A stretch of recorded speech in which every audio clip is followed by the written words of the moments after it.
The real story is the universal one of men who destroy the souls and bodies of other men, and in the process destroy themselves for reasons neither really understands. It is the story of the persecuted, the defrauded, the feared and detested. I could have been a Jew in Germany, a Mexican in a number of states, or a member of any, quote, inferior group. Only the details would have differed. The story would be the same. This one man's story, I realize, it's controversial. And the subject of prejudice is explosive. I'm completely aware of that.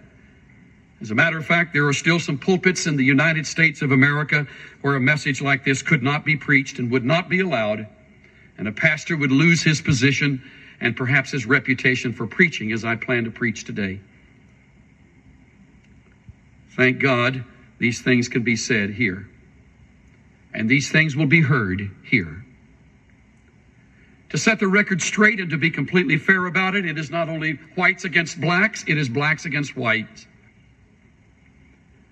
It is not only Americans against Mexican Americans, it is Mexican Americans against Americans, against white America, or whatever color we may give us. It is Jew against Gentile, Gentile against Jew. It is European against American, American against European. Before my wife and I traveled to France a few years ago, we were warned by I don't know how many people to watch out for the anti-Americanism. We found virtually none of it, because within us there was no anti-European. It's remarkable how you receive the treatment you give.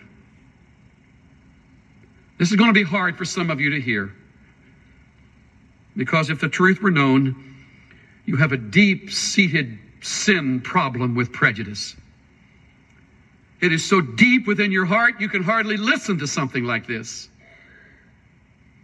And you think you have facts to prove the reason you are like you are. But in reality, the only thing you have to prove the reason you are like you are is that you are depraved.